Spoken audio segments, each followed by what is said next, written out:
그래서 3장 7절부터 19절까지 보겠습니다. 제가 읽도록 하겠습니다. 그런즉 성령님께서 이르시되 오늘 너희가 그분의 음성을 듣거든 경노하던 때에 곧 광야에서 나를 시험하던 날에서와 같이 너희 마음들을 강팍하게 하지 말라. 너희 조상들이 나를 시험하고 입증하던 때에 40년 동안 내가 행한 일들을 보았느니라. 그런즉 내가 그 세대로 인해 근심하여 이르기를 그들이 자기들의 마음으로 항상 잘못 행하고 그들이 내 길들을 알지 못하는도다 하였도다. 이에 내가 진노 가운데 맹세하기를 그들이 내 안식 안으로 들어오지 못하리라 하였도다 하셨느니라. 형제들아, 너희 중에 어느 누구라도 불신에 악한 마음이 있어 살아계신 하나님으로부터 떠나지 않도록 주의하라. 오직 너희 중에 어느 누구도 죄의 속임수를 통해 강팍하게 되지 않도록 오늘이라 불리는 동안 날마다 서로 권면하라. 이는 우리가 만일 우리의 확신의 시작을 끝까지 굳게 붙들면 우리가 그리스도께 참여하는 자가 되기 때문이라. 한편 주께서 이르시기를 오늘 만일 너희가 그분의 음성을 듣거든 경노하게 하던 때와 같이 너희 마음들을 강팍하게 하지 말라 하시느니라. 이는 어떤 자들이 듣고 참으로 경노하게 하였기 때문이라. 그러나 모세로 말미암아 이집트에서 나온 모든 자가 다 그러하지는 아니하였느니라. 그러나 누구로 인해 그분께서 40년을 근심하셨느냐? 죄를 지어 그들의 사체가 광야에서 쓰러진 자들로 인함이 아니었느냐? 18절 19절 다 같이 읽습니다. 또 그분께서 누구에게 맹세하시기를 그들이 자신의 안식에 들어오지 못하리라 하셨느냐? 오직 믿지 아니한 자들에게가 아니냐? 그러므로 우리는 그들이 불신 때문에 들어갈 수 없었다는 것을 아노라. 아멘. 자, 오늘 제가 거룩한 삶에 헌신하라 이런 제목으로 여러분에게 제가 오늘 그 말씀을 드리면서 크게 세 가지로 여러분에게 말씀을 드리려고 하는데, 하나는 구원에 대해서, 그리고 두 번째는 출애굽에 대해서, 그리고 세 번째는 성화에 대해서 이렇게 말씀을 드리려고 합니다. 자, 먼저 이제 구원에 대해서 한번 생각해 봐야겠습니다. 구원에 대해서 그리스도인들이 바르게 이해를 할 필요가 있습니다. 자, 구원은 죄사함이 전부가 아닙니다. 여러분 그렇게 믿으십니까? 물론 죄사함이 포함됩니다. 죄사함으로 시작이 되는 거죠. 그런데 죄사함으로만 한정을 짓는 것은 구원을 풍요롭게 이렇게 알지 못하는 거고요. 그리고 그렇게 되면 구원을 통해서 나타나야 되는 열매, 이런 것들을 보일 수가 없다는 것이죠. 그러면 구원의 모습은 어떤 것이 있습니까? 첫째, 죄의 형벌로부터 건져지는 거예요. 여러분, 죄를 지으면 분명히 우리가 벌을 받아야 되잖아요. 그런데 그런 형벌로부터 건져지는 거죠. 두 번째는 죄의 세력으로부터 건져지는 거예요. 그리고 세 번째는 죄 존재 자체로부터 우리가 이제 건져지는 것이죠. 자, 죄의 형벌로부터 구원, 죄의 형벌로부터 건져진다는 것은 우리가 이제 죄들의 용서, 혹은 옛날에 가지고 있던 성경으로 말하면 죄사함, 그렇게 말할 수가 있습니다. 이거는 이제 과거에 이루어진 구원이다. 여러분과 제가 구원 받았다면 이미 죄사함은 끝난 겁니다. 죄사함 받은 거죠. 죄들의 용서가 이루어진 거라는 거죠. 그리고 죄의 세력으로부터의 구원은 뭐냐? 우리가 죄사함을 받았을 때 그 죄로부터 해방되는데, 이 죄사함 받은 시점부터 시작해서 현재 계속해서 우리가 이제 죄로부터 자유로운 삶, 이런 삶을 살게 되는 것을 우리가 이제 죄의 세력으로부터의 구원이다, 그렇게 말할 수가 있습니다. 이건 어디까지 이루어지는 것이냐? 여러분이 이제 주님 앞에 설 때까지 현재 계속 그게 가야 된다는 것이죠. 그리고 세 번째는요, 죄 존재로부터 구원입니다. 이것은 이제 죄와 상관없는 몸을 입게 될 때 우리가 완전히 죄로부터 벗어나는 일이 있겠죠. 이게 언제 이런 일이 있겠습니까? 주님이 공중으로 오셔서 우리를 취하실 때, 우리가 부활한다든지, 그때까지 죽었으면 부활할 거고 그때까지 살아서 남아있으면 변화돼서 주님을 만나게 될 거 아닙니까? 그때 우리가 갖게 되는 몸은 죄를 알지 못하는 그리스도의 몸과 같은, 그런 부활하신 그리스도의 몸과 같은 그 몸으로 일어나게 되겠죠. 그때 뭐 죄와 싸우는 일이 있겠습니까? 그때는 이미 모든 게 이제 끝난 겁니다. 이런 것이 있다는 거예요. 신학적으로 그래서 죄의 형벌로부터 건져진다. 이거를 우리가 칭의 그렇게 말하는 거고요. 그리고 죄의 세력으로부터 건져진다. 이거를 이제 성화 이렇게 말하고요. 그리고 죄 존재 자체로부터 건져진다. 이거를 이제 영화 이렇게 이제 우리가 말할 수가 있습니다. 자, 이 세 가지를 다시 성화의 측면에서 설명할 수 있습니다. 다 그냥 성화로 이야기를 할 수가 있다는 거죠. 자, 죄의 형벌로부터 건져지는 거. 이거는 이제 즉각적 성화다 이렇게 얘기할 수 있습니다.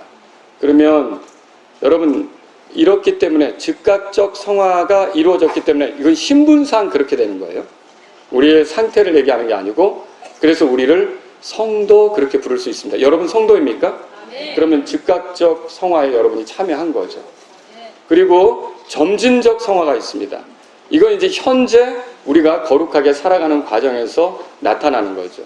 그리고 이제 궁극적 성화 혹은 영원한 성화라고 할 수 있는 그런 것이 또 우리에게 남아 있습니다. 그것은 앞으로 그리스도를 만나게 될 때 여러분에게 이제 주님을 뵙게 되면서 우리가 부활하게 될 때 그때 여러분과 저에게 이루어지게 될 거라는 거죠. 그러니까 죄사함 받은 사람은 즉각적으로 성화가 되어서 점진적인 성화의 삶을 살다가 궁극적인 성화, 영원한 성화에 이르게 된다는 거죠. 제가 지금 계속 강조하는 게 거룩한 삶에 대해서 여러분에게 말씀을 드리는 것입니다. 그러므로 죄사함만을 구원이라고 여기는 것은 지극히 편협한 거예요. 그러니까 구원을 충분히 설명한 게 아니다라고 하는 거죠. 하나님께서 우리에게 구원을 주시는데 우리가 그 구원을 폭넓게 누리기를 원하십니다. 그러니까 이제 죄사함으로만 한정되는 게 아니라 죄사함으로 시작해서 죄로부터 해방이 되고 그걸 누려가고 그리고 궁극적으로는 우리가 죄 존재로부터 완전히 벗어나서 주님과 영혼을 보내게 되는 것을 하나님이 계획하셨다는 거죠. 그래서 이게 구원이 굉장히 풍요롭고 큰 건데 여러분이 히브리서 3장 찾으셨지만 2장 거기 3절에 가보면 우리가 이렇게 큰 구원을 소홀히 여기면 그렇게 돼 있죠. 굉장히 큰 구원인데 이걸 소홀히 여기는 경우가 있을 수가 있다는 거죠. 자, 그럼 이제 두 번째로 제가 여러분에게 이제 구원에 대해서 이런 관점을 가지고 보시라고 말씀을 드렸다면 이제 출애굽에 대해서 여러분에게 말씀을 드리려고 합니다. 자, 출애굽에 관한 주님의 계획은 무엇입니까? 파라오, 이집트 여기서부터 이스라엘 백성이 벗어나는 겁니까? 물론 그것도 맞죠. 근데 그게 전부가 아니라는 거예요. 하나님께서 출애굽을 통해 계획하신 것은 본래 아브라함에게 약속하셨던 그 가나안 땅, 거기에 그 이스라엘 백성이 들어가는 것, 그것까지 주님은 계획하신 거죠. 우리가 그렇게 생각해야 되는 거죠. 흔히 가나안 땅은 우리가 이제 죽으면 가는 저 천국 있잖아요, 하늘. 그것에 대한 예표로 많이 생각들을 하게 됩니다. 그래서 요르단강을 건넌다. 그러면 천국에 입성하는 걸로 이렇게 생각을 하는 경우가 있죠. 찬송가도 그런 거 있잖아요. 요단강 건너가 만나리. 그래서 가나안 땅은 이렇게 구원받은 사람이 죽는 거. 그러면 그 뒤에 누리는 거, 이거를 천국을 가나안 땅으로 생각을 하고 또 죽음 자체를 요르단강을 건너가는 걸로 생각을 하는데 근데 약간 맞지 않는 게 뭐냐면 천국에는 전쟁이 있어요, 없어요? 없잖아요. 근데 가나안 땅에는 어떻게 해요? 들어가서 싸워야 되죠. 그래서 이런 것들이 약간 맞지 않는다는 거죠. 그래서 오늘 제 설교를 통해서 여러분에게 말씀드리고자 하는 건 가나안 땅은 이 땅에서 살아가면서 영적으로 정복하고 승리하고 그러면서 죄와 싸워 이길 때 여러분 안에 안식이 있거든요. 거룩한 삶을 살 때 여러분이 평안한 거고 죄를 지으면 그리스도인 불안해집니다. 여러분 그리스도인이 죄 짓고 아무렇지도 않게 갈 수 있습니까? 제 경험으로 보더라도 제가 죄에 넘어졌을 때는 불안함이 있어요. 그리고 이렇게 살면 안 되는데 라는 마음이 있고요. 근데 주님의 뜻에 순종하고 주님을 따르면서 이렇게 갈 때는 어떤가요? 마음에 평안이 있고 기쁨이 있고 안식이 있단 말이죠. 정말 우리가 구원받았다면 이제 그 가나안 땅에 들어가는 걸 생각할 때 우리가 영적으로 싸워 이기고 승리하고 그걸 통해서 안식을 누리고 이런 것들을 생각해 볼 필요가 있다는 것이죠. 구원받은 우리에게 약속된 것은 다시 옛날로 돌아가는 게 아니에요. 하나님의 아들이 아니었던 그 죄인의 상태로 돌아가는 게 아니란 말이죠.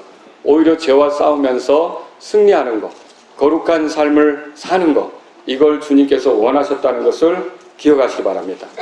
하지만 출애굽한 이스라엘 백성 대다수는 가나안 땅에 들어갔어요? 여러분이 성경 읽어보셨죠? 그래도 뭐 레위기는 조금 가다가 졸릴 수는 있지만 출애굽기까지는 재밌잖아요. 창세기, 출애굽기, 그죠? 그래서 여러분이 대부분 읽어보셨을 거예요. 그런데 하나님께서는요, 이스라엘 백성들이 이제 가나안 땅까지 들어가는 것을 원하셨다는 것을 여러분이 기억할 필요가 있다는 거죠. 자, 근데 하나님께서 그들을 위해 준비하신 것을 그들은 다 누렸느냐? 그러지는 못했어요.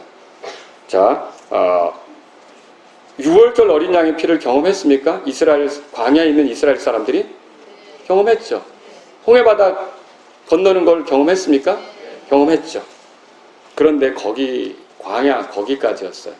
그리고 더 나아가지는 못했고 가나안으로 들어가지 못했다라고 하는 거죠. 그러면 여기서 그들이 더 좋은 승리, 그리고 하나님이 약속한 것을 누리는 것, 그리고 거기서 상속을 받아 나눠 갖는 것, 이런 것들에 참여하지 못했다는 것을 우리가 성경을 통해 본다는 거죠. 히브리서 3장으로 가보세요. 그럼 그들은 왜 이렇게 됐을까요? 그들이 왜 안식을 누리지 못하고, 그들이 왜 상속에 참여하지 못하고 그들이 이렇게 했을까요? 3장 거기 보시면 여러분 10절에 보세요. 10절에 다 같이 읽습니다. 그런즉 내가 그 세대로 인해 근심하여 이르기를 그들이 자기들의 마음으로 항상 잘못 행하고 그들이 내 길들을 알지 못하는도다 하였도다. 예, 여기서 그들이 내 길들을 알지 못하였도다 그렇게 말하고 있어요. 이 사람들이 가나안 땅에 들어가지 못한 것은 하나님께서 그들을 이끌려고 하는 방향, 이끌려고 하는 뜻, 이런 것들을 진지하게 생각하지 않았고 그것을 존중하지 않았다는 것이죠. 하나님은 그냥 파라오에게서 벗어나는 것, 이집트 땅에서 나오는 것, 그걸로만 하나님께서 어떤 이스라엘 백성을 출애굽시킨 목적으로 끝났다 이렇게 생각하시지 않고 아브라함에게 약속하셨던 그 상속의 땅 거기까지 들이시는 것도 하나님이 계획하셨는데 이스라엘은 그런 주님의 길 이런 것들을 알지 못했다라고 하는 거죠. 그래서 11절에 이렇게 돼 있죠. 이에 내가 진노 가운데 맹세하기를 그들이 뭐라고 돼 있어요? 내 안식 안으로 들어오지 못하리라 하였도다 그렇게 말하고 있어요. 그러니까 그들은 정복, 승리, 상속 이런 것들을 경험할 수 있었습니까? 절대 그런 것들을 경험할 수가 없었던 것이죠. 그냥 그런 것 경험 없이 광야에서 살다가 죽은 거예요. 광야에서 보내다가 끝난 거죠. 분명히 하나님께서 그들을 위해 더 좋은 거, 더 나은 거, 더 정말 그 복된 거 이런 것들을 준비해 주셨는데도 불구하고 그들은 그것에 이르지 못하고 광야에서 그냥 다 쓰러져 넘어지는 그런 사람들이 되었다라고 하는 거죠. 40년 동안 다람쥐 쳇바퀴 돌듯 하는 생활을 하다가 끝나고 만 거죠. 자, 이런 일들이 저와 여러분들에게 본보기가 된다는 것을 생각해 보신 적 있습니까? 자, 한번 우리 고린도전서 10장을 찾아보죠. 고린도전서 10장. 고린도전서 10장. 고린도전서 10장. 1절에 더욱이 형제들아 나는 너희가 모르기를 원치 아니하노니 우리 조상들 모두가 구름 아래에 있었고 모두가 바다를 통과했으며 자, 홍해를 건너갔다는 거겠죠. 자, 2절에 보시면 모세와 연합했다. 그걸 모세에게로 침례받았다. 그걸 그렇게 표현했어요. 그 모세와 함께 움직였다. 여러분 모세가 이스라엘 백성을 이집트로부터 구출해낼 때 자기 생각으로 그냥 갔어요? 하나님께서 명령하셔서 간 거죠? 하나님께서 부르셔서 갔다고요. 그럼 모세와 연합했다라는 말은 뭐냐면 모세에게 침례를 받았다고 하는 건 뭐냐면 이게 이 사람들이 하나님의 뜻에 맞추어 같이 움직였다는 뜻이에요. 하나님께서 그들을 이끌어내려고 하는 것에 맞춰갔다는 거죠. 3절에 보세요. 같은 영적 음식을 먹었다고 써 있어요. 4절에는 같은 영적 음료를 마셨다고 써 있어요. 그리고 자기들을 따라가던 영적 반석으로부터 마셨다고 했는데 그 반석이 누구라고 소개합니까? 그리스도라고 소개하고 있죠. 그 말은 그들이 그리스도께서 함께 하시는 삶을 살았다는 말이죠. 그럼에도 불구하고 5절은 좀 슬픈 기록이 기록되어 있는데, 그러나 하나님께서 그들 중에 많은 사람을 매우 기뻐하지 아니하셨으므로 그들이 광야에서 쓰러졌다, 그렇게 말하고 있어요. 그러면 그들은 어때요? 출애굽은 했지만, 이집트로부터는 나왔지만 광야 생활이 전부였다는 거죠. 광야 생활이 전부였던 거예요. 이는 오늘날로 말하면 죄사함을 받았지만 거기까지였다는 것이죠. 하나님께서 우리에게 약속으로 주신 거룩한 삶, 그리고 영적으로 승리하는 삶, 이런 것으로 더 나아갈 수도 있는데 많은 사람들이 그렇게 하지 못하고 구원받은 것으로만 만족하고 주저앉아버리는 그런 일들도 있을 수 있다는 것이죠. 여기 여러분, 그 거룩하게 사는 것, 이게 구원받은 사람의 모습 맞죠? 이게 내가 죄사함 받았다, 이 간증도 중요하지만, 구원 간증도 중요하지만, 그 죄사함을 받은 시점으로부터 시작해서 거룩한 삶을 사는 것도 또 구원받은 자들 안에 나타나야 되는 간증이란 말이죠. 삶의 간증이란 말이에요. 그래서 분명히 우리의 삶에는 내가 많은 사람들한테 지옥을 벗어났다, 내가 오늘 죽어도 하늘나라에 갈 수 있다, 그리고 나는 심판 대상이 아니다, 하나님의 아들이다, 진노의 자녀가 아니다. 왜? 예수님이 나의 죄 때문에 죽으셨고 부활했기 때문에, 십자가의 피로써 내가 모든 죄들을 용서받았기 때문에 나는 이제 하나님께서 건지신 사람이다, 이거 기뻐하고 좋아했단 말이죠.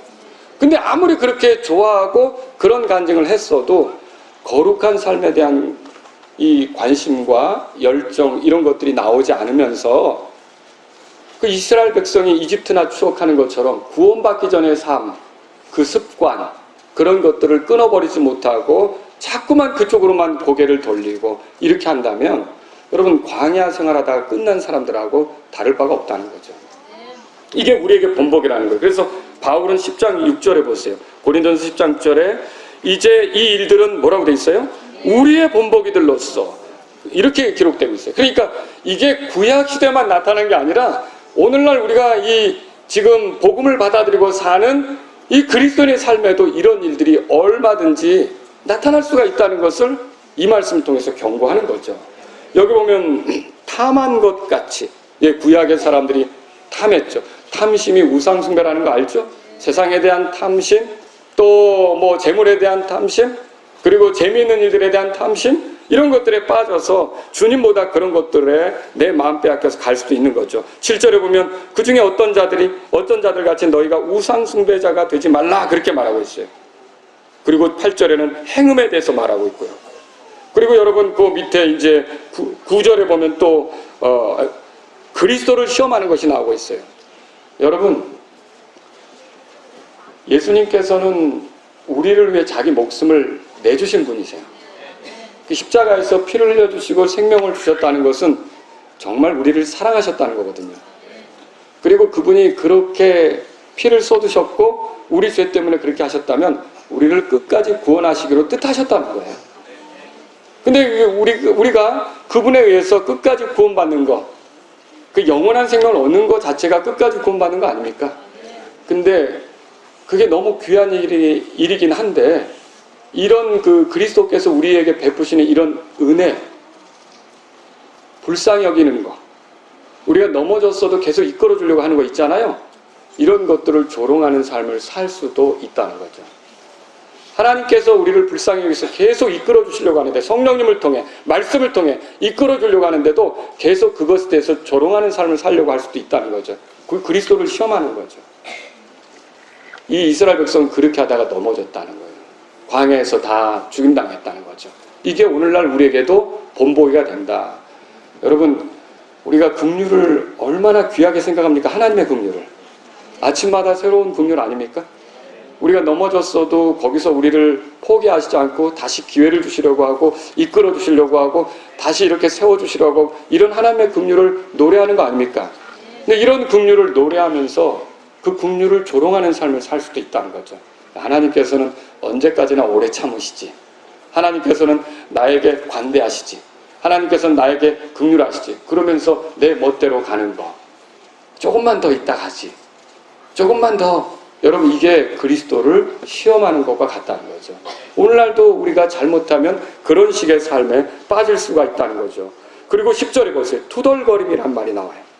감사와 찬양과 하나님을 신뢰하는 고백 없이 불평과 원망, 불만 이런 것들을 쏟아내는 거죠. 그 이제 하나님을 기억함이 없으니까 위기의 때 우리가 생각해야 될 분은 하나님이십니다. 이 사람들이 광야 생활하면서 부족한 것을 만날 때 자기들을 이집트로부터 끌어내신 하나님, 권능의 하나님, 이 이집트 사람들은 아주 파멸시켰지만 그들에겐 새로운 기회를 주신 거 아닙니까? 홍해를 가르시고 이끌어 주신 하나님, 불기둥, 구름기둥으로 인도하시면서 우리를 지켜주신 하나님, 그런 하나님을 생각한다면 감사하면서 계속 신뢰할 수 있지 않습니까? 근데 그게 아니었다는 거예요. 이 사람들이. 자, 이 모든 일이 11절 우리 다 같이 보라고 해요. 다 같이 읽습니다. 이제 이 모든 일이 그들에게 본보기로 일어났고 또한 그것들이 세상의 끝들을 직면한 우리의 훈계를 위하여 기록되오니라. 그러니까 이제 저도 우리 교회 지체 한 분하고 교제하는데 그분이 그렇게 솔직하게 얘기하시더라고요. 아, 이거 진짜 성경을 읽는데 바보들 같아요. 그래요. 뭐가요? 누가요? 그랬더니 이스라엘 사람들이요. 진짜 멍청해요. 하나님의 그 놀라운 은혜, 하나님께서 이끌어주신 은혜를 알고도 어떻게 광야 생활을 그런 식으로 보낼 수 있느냐는 거죠. 근데 이제 그분의 결론은 뭐였냐면, 근데 그게 내 모습이더라고요. 이렇게 고백을 하는 거예요. 그러니까 우리에게 그런 식의 모습이 나올 수 있다는 거죠. 성경이 이렇게 기록된 거는요, 이게 단지 이스라엘 사람들만의 문제가 아니라 우리들도 그렇게 살 수 있다는 것을 주의시키기 위해, 그렇게 하면 안 된다는 걸 가르쳐 주기에 이 말씀들이 기록되고 있는 거죠. 여러분, 그래서 우리가 진지하게 생각해 봐야 돼요. 저는 목회를 하면서 그런 고민에 빠질 때가 있었어요. 그리스도인으로서 오랜 시간을 보냈는데도 왜 달라지지 않을까? 구원 간증을 들었어요. 침례까지 받았어요. 그런데 왜 변화가 없을까? 제가 말씀드리는 변화는 더 나은 쪽으로, 거룩하게 사는 쪽으로, 선한 쪽으로 이렇게 나타나는 변화죠. 왜 그런 것이 없을까? 그 고민에 쌓인 적이 있어요. 죄사함 받았다? 간증했어요. 그리고 죄짐 벗었다? 나는 멸망하지 않는다? 좋아했어요. 그리고 이제 설교 들을 때도 뭐 죄사함 얘기 나면 아멘 이래죠. 그런데 왜 정말 삶에는 변화가 없을까? 왜 삶은 달라지지 않는 것일까? 이런 고민을 하게 되고 그런 생각에 빠진 그런 때가 있습니다. 근데 오늘 이 말씀을 준비하면서 여러분에게 말씀드리고 싶은 것은 이스라엘 백성이 하나님께서 이끌려고 하는 길을 알았어요? 몰랐어요? 가나안 땅으로 데리고 가려고 하는 걸 존중하지 않은 거예요. 그들이 그 하나님의 약속을 진지하게 생각하지 않은 거죠. 정탐꾼들이 갔다가 돌아와서 그 땅에 대해서 악평할 때에 그래도 그들이 그곳이 우리 하나님께서 우리를 위해 주시기로 한 것이라면 여호수아하고 갈렙처럼 가자고 했어야죠. 가자고 했어야죠. 그런데 어때요? 여러 가지 상황에서 다시 이집트로 돌아가자는 그런 얘기나 했었다는 것이죠. 여러분, 그러면서 결국은 광야에서 죽어 넘어간 그 사람들을 볼 때 죄사함 받았다고 큰 소리를 치면서 더 거룩한 삶으로 나아가기는 생각하지 않고 그저 구원받기 전이나 별반 다를 바 없는 그런 모습으로 사는 그런 그리스도인들에게 이것은 아니라는 걸 이 말씀이 경고하고 있다는 걸 볼 수 있다는 거죠. 세 번째로 그래서 성화에 관해서 우리가 생각해 봤으면 좋겠어요. 그리스도인으로서 그렇게 오랜 세월을 보냈어도 말이나 행동, 생각에서 그리스도인다움이 없는 이유는 무엇입니까? 불행히도 이스라엘 사람들이 하나님께서 약속하신 가나안 땅에 대해서 간절한 원함이 없었잖아요. 그죠? 그래서 오늘날도 마찬가지예요. 하나님께서 우리에게 죄로부터 해방되게 하셨어요. 이거는 구원받는 순간부터 이게 우리의 삶이에요. 그런데 이 죄로부터 해방되게 하신 것을 내 삶에 이게 나에게 주신 복이다. 내가 이렇게 살도록 허락하셨다라고 믿고서 결국 거기에 올리도록 성령님을 따르고 말씀을 의지해서 걸어가야 되는데 여기에 대한 생각들이 희미한 거예요. 먹고 사는 거에 바쁘고 옛날에 재밌는 거에 바쁘고 이렇게 하다 보니까 이 생각들이 희미해지게 되는 거죠. 그저 당면한 문제들로 늘 투덜거리기만 하면서 가나안으로 이끌려는 하나님의 계획을 무시했던 이스라엘 사람들처럼 오늘날도 우리에게 주어진 여러 가지 그 문제들 있잖아요. 이런 거에만 빠져서 거룩하게 사는 것에 대한 열망, 원한, 그런 거에 대한 기도, 그런 삶을 살고자 하는 그런 뜻, 이런 것들이 희미해져 버리는 거죠. 여러분, 이건 옳지 않습니다. 출애굽을 통해 하나님의 건지심을 경험했지만 하나님의 약속하신 것을 누리지 못했던 이스라엘 사람들을 보면요, 승리도 없었죠. 정복도 없었죠. 상속은요, 상속도 없었어요. 결국 이 땅에서 이런 거룩한 삶에 대한 열망이 없는 사람은 영적인 승리도 누리지 못할 것이고, 그리고 또 마음의 안식도 어렵게 되고, 그리고 주님이 주시기로 했던 보상과도 거리가 먼 그런 삶을 살게 된다는 거죠. 그런데 감사하게도 모두가 다 그런 건 아니었어요. 히브리서 3장으로 돌아가겠습니다. 히브리서 3장. 히브리서 3장. 자, 오늘 본 말씀에 보면 거기에 12절입니다. 12절에 자, 형제들아, 너희 중에 어떤 누구라도 불신의 악한 마음이 있어 살아계신 하나님으로부터 떠나지 않도록 주의하라, 그렇게 말했죠. 형제들 그렇게 말했어요. 지금도 형제들이라고 불리는 그리스도인이라도 얼마든지 이런 식으로 살 수 있다는 것, 불신의 악한 마음 속에 살아갈 수 있다는 걸 보여주는 거죠. 죄사함 받았다고 간증하지만 결국 평생에 걸쳐 죄로부터 이렇게 자유롭게 되는 것을 누리지 못하고 살아갈 수도 있다는 거죠. 관심이 없어요. 그 관심이 없다 보니까 세속적인 일에 그 마음을 빼앗겨요. 그리고 환경에 짓눌려서 더 나아가지 못해요. 원망과 불평과 투덜거림, 이런 걸로 살아가는 거죠. 자, 구원받기 전에 모습만 추구하는 거죠. 혈기와 정화되지 않은 입술, 그리고 탐욕, 이런 것들로 스스로를 더럽히는 이기적인 모습을 보이는 거죠. 13절에 보세요. 오직 너희 중에 어느 누구라도 죄의 속임수를 통해 강팍하게 되지 않도록 오늘이라 불리는 동안 날마다 서로 권면하라. 이런 죄의 속임수에 빠지는 일이 그리스도인 우리에게도 있을 수가 있다는 거죠. 그 죄의 지배를 우리는 받을 필요가 없어요. 자, 노예가 미국 땅에 있었잖아요. 그런데 링컨 대통령에 의해서 노예가 해방됐죠. 노예 해방 선언문을 발표한 거죠. 그런데 그럼에도 불구하고 흑인들이 옛날에 자기 주인을 만나면 왠지 움츠러들고 어떻게 담대하게 행동하지 못하고 이런 시간들은요 한동안 갔던 거예요. 여러분, 최근에 흑인 대통령이 나온 거 아시잖아요. 몇 년 전에. 그런데 이건 상당한 진전이었던 거죠. 그러나 결국 그 선언이 있었기 때문에 그 방향으로 가는 거 아닙니까? 우리도 구원받았고 죄로부터 해방됐는데 이 분명한 선언이 있는데도 불구하고 우리가 자꾸 그 흑인들처럼 옛날에 우리의 그 살던 패턴이 있어서 자꾸 움찔움찔하면서 죄의 종노릇을 하려고 하는 거죠. 그럴 필요 없습니다. 저와 여러분들은 이제 당당하게 죄가 우리를 넘어뜨리려고 할 때마다 내가 더 이상 죄의 종이 아니고 의의 종이라는 믿음으로 살아야 되는 거예요.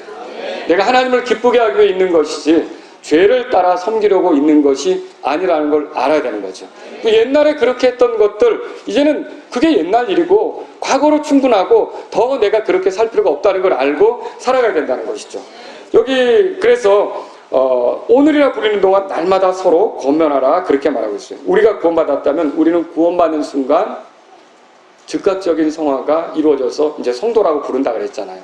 그럼 그 순간부터, 그때부터 주님을 만나기까지 점진적으로 성화의 삶을 살아가는 거예요. 그렇게 우리가 살아가면서 거룩한 성도의 모습을 드러낼 때 우리를 구원하신 하나님께서 영광을 받으시는 거예요. 그러니까 뭐냐면 이스라엘 백성을 이집트에서 끄집어내서 가나안 땅에 그들을 정착하도록 나누어 주실 때 하나님께서는 이제 기쁨이 있으시고 그렇게 되는 거죠. 그들이 광야에서 죽는 건 하나님께서 기뻐하실 수가 없는 문제라는 거죠. 저와 여러분들이 이런 말씀을 생각할 때, 우리가 이제 의롭게 되었다면, 그리고 성도라는 소리를 이제 들을 수 있는 그런 사람들이 되었다면 우리의 현재 삶을 정말 거룩하게 살아가는데 우리가 열정적인 헌신하는 그런 그리스도인들이 되어야겠다는 거죠. 여기 보세요. 14절에 이는 우리가 만일 우리의 확신의 시작을 끝까지 굳게 붙들면 우리가 그리스도께 참여하는 자가 되기 때문이라고 했어요. 그리스도께 참여하는 것이 성화의 삶이죠. 그분을 알고 그분을 얻고 그분을 더 누리고 그분처럼 살고, 이게 결국은 우리가 그리스도에게 참여하는 거죠. 여러분, 예수님을 우리가 믿는다는 게 죄사함 받고 땡 이거 아니죠. 결국은 우리가 우리의 죄에서 우리를 건지신 그분을 알아가면서 그분이 하나님을 기쁘시게 했잖아요. 우리도 그분과 더불어 연합해서 살면서 그분처럼 하나님을 기쁘시게 하는 것, 이게 우리의 삶에서 나와야 되는 거 아닙니까? 근데 이런 거에 대한 관심이 없고 세속에만 마음이 빼앗겨 산다. 우리가 어디에 시간을 많이 들이는지 보자는 거죠. 내가 무엇을 찾아 헤매고 있고 무엇을 구하고 있는지, 어디에 시간을 더 많이 분배하고 있는지 보자는 거죠.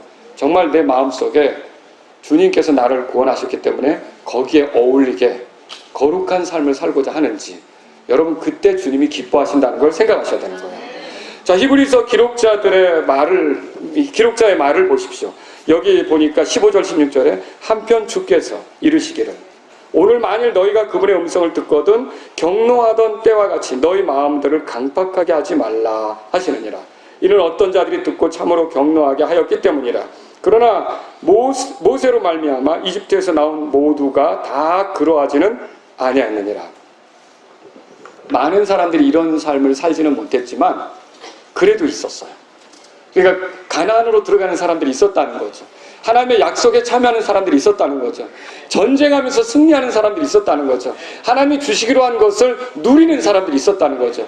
그들이 성경에서 여호수아하고 갈렙이다 그렇게 표현하고 있죠. 그래서 신명기 1장 36절에 그들은 이제 거기 갈렙이 나오는데 갈렙에 대해서 뭐라 하냐면 온전히 주를 따랐다 그렇게 표현하고 있어요. 그리고요, 또 민수기 14장 24절에 보면 갈렙에 대해서 다른 영을 지녀 온전히 나를 따랐다, 주님이 그렇게 표현한 것을 볼 수 있어요. 그래서 여러분, 이 갈렙과 여호수아는 하나님의 약속을 무시하지 않는 거예요. 하나님께서 우리를 구원하셨을 때 우리가 거룩하게 살 수 있다는, 여러분 하나님의 아들이 되는 권능을, 우리가 하나님의 아들이 되는 권능을, 하나님의 아들로서 살아가는 권능을 우리가 얻게 된 거예요. 그 생명이 우리에게 있는 거죠. 그렇다면 우리의 나머지 삶은 어떻게 살아야 되느냐? 그 생명을 살 필요가 있는 거죠. 자, 17절에 보세요. 그러나 누구로 인해 그분께서 40년 동안 근심하셨느냐? 이스라엘 백성이 광야에서 쓰러지면서 하나님의 근심거리였던 것처럼 오늘날 우리가 구원받았다고 자랑을 했지만 거룩한 삶에 관심이 없다면 그들은 하나님께 근심거리가 될 수 있다는 거죠. 여기 보세요. 그들의 사체가 광야에 쓰러진 자들로 인함이라. 하나님께서는 가나안을 약속하셨지만 그것에 참여하지 못하고 쓰러진 자들이 있는 것처럼 하나님께서 죄사함을 주셨지만 이제 그 죄사함을 받았다고 하면서 결국은 거룩한 삶을 살지 못하고 쓰러져가는 사람들이 있을 수 있다는 것이죠. 그저 40년 광야 생활 속에 쓰러져간 사람들처럼 구원받고 주님 만나기까지 40년의 생활을 보내면서, 여러분 내가 예수님 믿은 후로 40년 됐어요? 있으세요? 40년. 이렇게 우리가 그런 생활을 하면서 이 거룩한 것에 관심이 없이 살면 우리는 결국은 광야에서 쓰러진 사람들 같은 꼴이 될 수도 있다는 거죠. 자, 그러면 홍해를 건넌 이스라엘 사람들에게 믿음이 없었는가? 어떻게 생각하세요? 이들은 믿음이 없었는가? 히브리서 11장을 펴보세요. 히브리서 11장. 히브리서 11장 29절입니다. 믿음의 사람들에 대해서 말하는 히브리서 11장에서 다 같이 읽습니다. 믿음으로 그들은 마른 땅같이 홍해를 통과하였으니 이집트 사람들은 그것을 시도하다가 물에 빠져 죽었느니. 자, 이 홍해 바다를 건넌 이 이스라엘 사람들 믿음이 있었던 거예요? 없었던 거예요? 있었다고 말하죠. 이들이 믿음이 있었다 그렇게 말하고 있어요. 자, 그런데 이들이 믿음이 있었지만 민수기 14장 11절에 가보면 민수기 14장은 이제 정탐꾼들이 가서 가나안 땅을 탐지하고 돌아온 뒤에 이스라엘 백성의 반응을 그려주고 있거든요. 근데 그때 이 정탐꾼들의 그 불평하는 소리를 듣고 우리 거기 들어갈 수 없다, 돌아가자 이렇게 했어요. 그때 하나님께서 그들에 대해서 뭐라고 말씀하시냐면 이렇게 말씀하시죠. 여러분 주께서 모세에게 이르시되 이 백성이 어느 때까지 나를 경노하려느냐. 내가 그들 가운데 보여준 표적에도 불구하고 어느 때까지 그들이 나를 믿지 아니하느냐. 믿는다는 소리는 믿지 않는다는 소리예요. 믿지 않는다는 소리죠. 자, 여기서 이제 성화에 대해서 여러분에게 말씀드립니다. 그들은 이렇게 이제 홍해는 건널 때 믿음을 가지고 있었지만 가나안 땅으로 들어가는 데는 믿음이 있었어요, 없었어요? 믿음이 없었다는 걸 우리가 보는 거죠.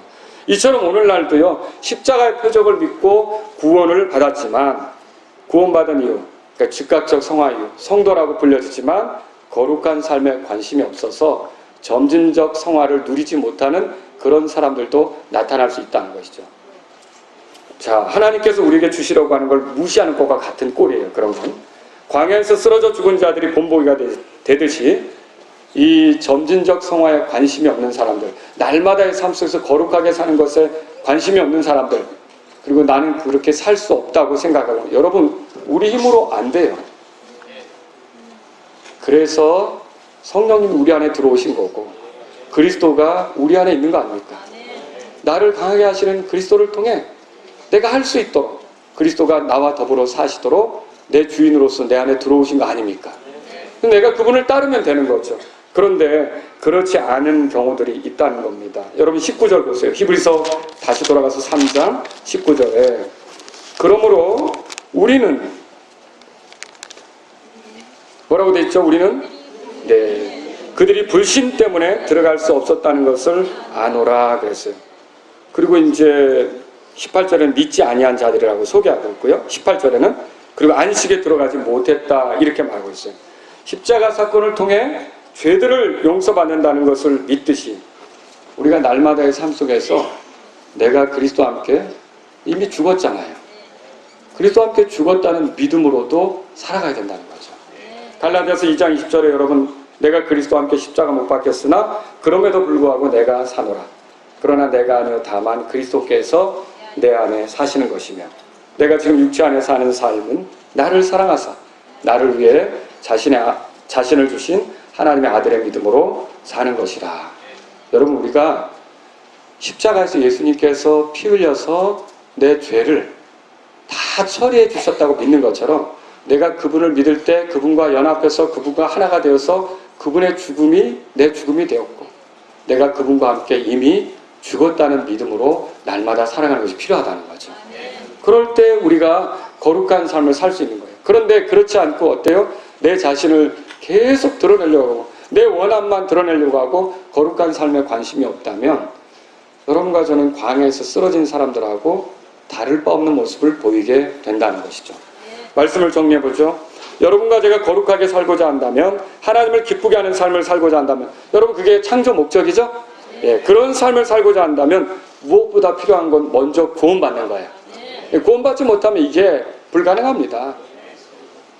그래서 구원받아야 되는데 구원받은 사람은 즉각적으로 성도라는 소리를 들을 수 있게 되고 이제 거룩한 삶을 시작할 수 있게 된다는 것이죠. 하나님의 아들로 살아가는 권능을 부여받았기 때문에 그런 삶이 가능한 거예요. 자, 여러분 구원 받으셨습니까? 네. 근데 구원받지 못한 분이 있다면 여러분 그 구원받지 못한 여러분들을 사랑하셔서 하나님께서 구원자를 이 땅에 보내셨다는 걸 믿으셔야 돼요. 그리고 그 구원자는 예수님이시고 예수님께서 그 죄인을 위해서 대신 십자가에서 죽으시고 묻히셨다가 부활하셨는데 그게 죄인을 대신해서 심판을 당하는 것이고 누구든지 그분을 나의 구주로 믿으면 하나님께서 심판 대상으로 보지 않고 죄인으로 간주하지 않고 의롭게 되었고 또 하나님의 자녀로서 살아갈 수 있는 기회를 주신다는 걸 믿으셔야 되는 거죠. 그렇게 되면 그 사람은 구원받습니다. 그리고 여러분이 구원받으셨다면 구원받은 사람에게 주시는 거룩한 생활에 대한 관심을 가지셔야 돼요.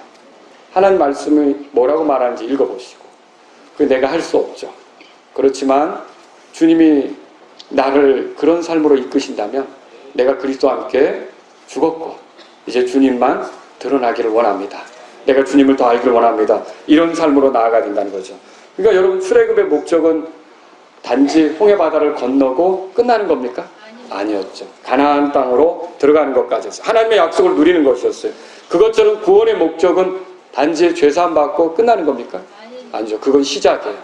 그렇게 해서 날마다의 삶 속에 거룩한 삶을 살기를 주께서 원하시는 거죠. 그래서 우리가 이 목적으로 예수님이 죽었다는 걸 로마서 14장에서 발견하는 거죠.